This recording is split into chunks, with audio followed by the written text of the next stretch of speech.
2026. This is not 2017, not 2021. This is the year institutional infrastructure meets regulatory clarity, meets technological maturity. And if you understand what is happening right now, you realize 2026 might be the last time to buy crypto at these prices before mainstream adoption makes it obvious to everyone. So let me give you 10 specific reasons why 2026 is the year to position, not speculation, facts, verified catalysts, institutional commitments. This is the complete case for buying crypto in 2026. Reason 1. Institutional money is pouring in, record inflows. Bitcoin spot ETFs launched January 10, 2024, 2 years ago, and the flood has not stopped. BlackRock's IBT holds over $50 billion. Fidelity's FBTC hit $30 billion. Total spot Bitcoin ETF assets, $115 billion as of March 2026. That is institutional capital, not retail. Pension funds, endowments, sovereign wealth, and they are increasing allocations. Coinbase and EY Parthenon surveyed 352 institutional investors. 83% plan to increase crypto allocations in 2026, 59% targeting positions exceeding 5% of total assets under management. That is not testing anymore. That is conviction. And when institutions commit, they do not trade, they hold. 20, 30, 50-year horizons. That removes supply from markets, creates structural buy pressure, and 2026 is the year that flow accelerates. MicroStrategy, now rebranded as Strategy, holds 761,000 Bitcoin, worth $56 billion. But they are not alone anymore. WindTree Therapeutics allocated $520 million for BNB. Sharps Technology committed $400 million to Solana. Corporate treasuries across industries are diversifying into crypto. And once one company in your sector does it, board pressure forces you to evaluate it. That cascade effect is happening right now in 2026. Reason 2. Regulatory clarity finally arrived. The uncertainty is over. For years, the biggest barrier was regulation. Nobody knew the rules. Is crypto a security, a commodity? How do banks account for it? What are capital requirements? That ambiguity kept institutions on the sidelines. But 2025 and 2026 changed everything. The Genius Act passed July 2025, federal stablecoin framework, clear rules, one-to-one backing, monthly audits, real-time redemption. Banks can now use stablecoins for settlement without legal risk. The SEC withdrew Staff Accounting Bulletin 121 in January 2025. That insane rule forced banks to double count customer crypto on balance sheets, made custody impossible. SAB 122 eliminated it. Now, banks custody crypto using normal accounting, no crazy capital requirements. And the FASB released Accounting Standards Update 2023-08, Fair Value Measurement for Crypto. Before, assets marked down on impairment, never up. Now, fair value each period, up or down. That is how normal assets work, and it makes crypto investable. In March 2025, President Trump signed an executive order creating a strategic Bitcoin reserve, 200,000 seized Bitcoin designated as national strategic asset. When the United States treats Bitcoin as a reserve, every other institution has permission. The regulatory overhang? Gone. 2026 is the year institutions can deploy without legal uncertainty, and they are. Reason 3. The halving cycle is playing out. Supply shock incoming. April 20th, 2024, Bitcoin halving happened. Block rewards cut from 6.25 to 3.125 Bitcoin. That reduced new supply by 50%, and history shows halvings create 18 to 24-month bull runs. 2016 halving, bull run through 2017. 2020 halving, bull run through 2021. 2024 halving, we're in month 23 right now, March 2026. Bitcoin is at 68,000, not the peak. History history says peaks happen 12 to 18 months post-halving. That puts us between April and October 2026. Prime accumulation window is now, before the supply shock fully prices in. And when you combine halving dynamics with institutional ETF inflows removing supply from exchanges, you get a double squeeze. Less new Bitcoin, more buying pressure. Basic supply and demand says price goes up. But here's what is different this cycle. ETFs did not exist in prior halvings. Now, though, BlackRock alone bought 782,000 Bitcoin through IBIT since launch. That is permanent removal from circulating supply. Institutions do not sell, they accumulate. So every halving cycle with institutional buyers creates tighter supply than the last. 2026 benefits from that compounding effect.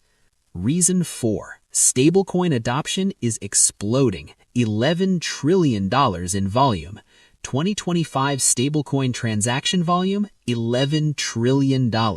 That's more than Visa, more than MasterCard. Stablecoins are not speculation, they are utility. Businesses use them for payroll, remittances, cross-border settlements, treasury management, and adoption is accelerating. PayPal launched PUSD on Stellar in June 2025, processing over 500 million in monthly volume already. Circle's USDC processed over 2 trillion in 2025 transactions. And with the Genius Act passing, stablecoins are now regulated. That was the missing piece. Institutions hesitated because legal status was unclear. Now, though, clear framework, compliant issuers, regulated rails. That unlocks corporate adoption at scale. And here's the key. Stablecoins run on blockchains. USDC on Ethereum and Stellar. PUSD on Stellar. Every stablecoin transaction requires native token for fees. As stablecoin volume grows, demand for ETH, XLM, and other settlement layers grows. That is structural demand for crypto, not speculative, usage-based. MoneyGram integrated Stellar rails, 30,000 locations globally, cash to USDC, USDC to cash, solving the last mile problem. Franklin Templeton runs a $270 million tokenized fund on Stellar, targeting $3 billion by end of year. When asset managers and payment networks build stablecoin infrastructure, they are building on crypto rails. That's why 2026 is the year stablecoin adoption creates massive underlying demand. Reason 6. Tokenization is launching. DTCC, BlackRock, JP Morgan, real-world asset tokenization. This is not a future concept, this is happening. BlackRock launched BUIDL, a tokenized money market fund, crossed $1 billion in assets by March 2025, and it's eligible as off-exchange collateral. That means institutions can use tokenized cash in margin accounts. That is integration with traditional finance, not replacement, enhancement. The DTCC published a patent on March 7, 2026, naming XRP and XLM as digital liquidity tokens for cross-ledger settlement. The DTCC processes $3.7 quadrillion annually, and they're designing blockchain settlement into their infrastructure. Launch expected H2 2026. That's 4 months away. When the backbone of global securities clearing adopts blockchain, that is not pilot, that is production. JP Morgan runs Onyx, using JP Coin for same-day institutional settlement. Goldman Sachs operates GSDAP, regulated platform for digital instruments. Franklin Templeton, Fidelity, WisdomTree, all launching tokenized funds. And the addressable market is massive. Private credit, real estate, commodities, art, bonds, all being tokenized. This creates demand for settlement layers, XRP, XLM, Ethereum. 2026 is when tokenization goes from pilots to production, and early positioning matters. Reason 7. The 4-year cycle psychology. Retail FOMO coming. Crypto moves in 4-year cycles, driven by halvings, but also by psychology. Bear market bottoms, 2022. Institutions accumulate quietly. Retail is gone, scared. Then prices start recovering, 2023, 2024, institutions keep buying, retail still skeptical. Then breakouts happen. 2025, media coverage returns, prices make new highs, and then retail comes back. Late 2025, 2026, that's where we are now. March 2026 is still early enough to position before mass retail returns. And here's the pattern. Retail always buys at tops. 2017, 2021, they chase green candles, buy at peaks, panic sell at bottoms. But if you understand the cycle, you buy when institutions are accumulating, before retail notices. That's now. 2026 first quarter. Prices recovered, but not euphoric. Perfect entry psychology. Reason 8. Technology matured. Scalability is solved. Early crypto was slow, expensive, hard to use.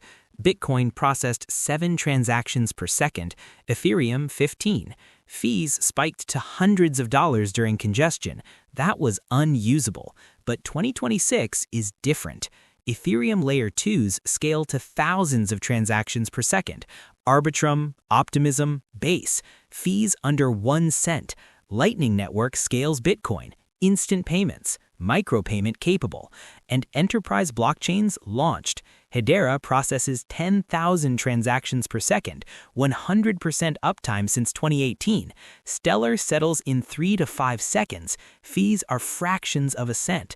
Solana handles thousands. The scalability problem? Solved. That means crypto can now handle real-world volume, not just speculation, actual utility, payments, settlements, tokenization, at scale. User experience improved massively. Wallets are intuitive. On-ramps are simple. Custody is secure. Institutions have regulated custodians like Coinbase Prime, Fidelity Digital Assets, BNY Mellon. The technical barriers that kept adoption small? Eliminated. 2026 is when technology maturity enables mass adoption. Infrastructure is ready. Reason 9. Geopolitical instability drives Bitcoin demand, safe haven asset. The world is unstable. Wars, trade tensions, debt crises, currency devaluations, banking failures. And every crisis drives capital into safe havens, gold, treasuries, and now Bitcoin. When Silicon Valley Bank collapsed March 2023, Bitcoin rallied. When regional banks failed, Bitcoin hit new highs. Why? Because Bitcoin is not a bank, cannot be frozen, cannot be seized, cannot be printed. That is valuable in unstable times. Sovereign nations are buying. El Salvador holds Bitcoin as national reserve. Bhutan mines it. The United States designated 200,000 as strategic asset. When governments treat Bitcoin as reserve, it signals permanence. And in a world where fiat currencies lose purchasing power, Bitcoin offers mathematical scarcity, 21 million forever. No central bank can change that. That value proposition strengthens every time governments print money, and 2026 will see more printing, more instability, more Bitcoin demand. Reason 10. You are still early. Only 4% global adoption. Here is the reality check. Global population, 8 billion people. Crypto users, 420 million. That's 5%. Internet adoption in 1997, 5%. Internet today, 65%. If crypto follows similar curves, we're at 197 level adoption. That means 95% of growth is ahead of us, not behind. And most of that 420 million are speculators, not users. How many people actually use crypto for payments, settlements, savings? Maybe 1% of the population. We're at dial-up internet phase, before broadband, before smartphones, before apps. The infrastructure is building now, but mass adoption, that's years away, which means buying in 2026 is early, not late. Institutions just started. ETFs launched 2 years ago. Tokenization is launching this year. CBDCs are testing. Stablecoins just got regulated. These are early innings, not final innings, and early positioning creates asymmetric returns.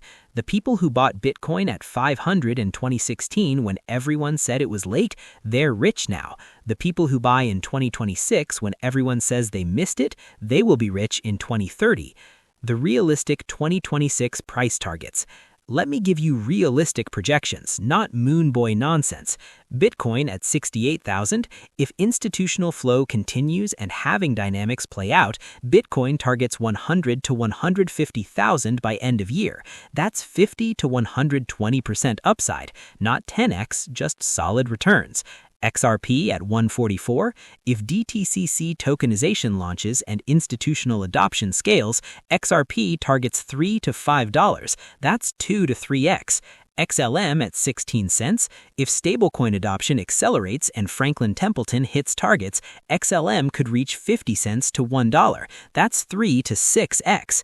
These are not guarantees. These are probability-weighted outcomes based on current trajectories. If everything fails, Bitcoin drops to 40,000, XRP to 70 cents, XLM to 10 cents. That's the risk. But if institutional adoption continues as data shows it is, upside outweighs downside. And 2026 is the last year you can position before it becomes obvious to everyone. If these 10 specific reasons for buying crypto in 2026 made the opportunity clear, smash that like button. This is not hype. This is institutional inflows, regulatory clarity, technological maturity, stablecoin adoption, tokenization launches, halving dynamics. 2026 is the year. Subscribe for content that gives you reasons, not just price predictions. Drop a comment. Which reason resonated most? Was it institutional money, regulatory clarity, or the fact that you are still early? I want to know what convinced you. And share this with someone sitting on the sidelines waiting for the right time. The right time is now, before institutional adoption makes it obvious, before retail FOMO drives prices vertical, before 2026 becomes 2027 and prices are higher. I'll see you in the next one.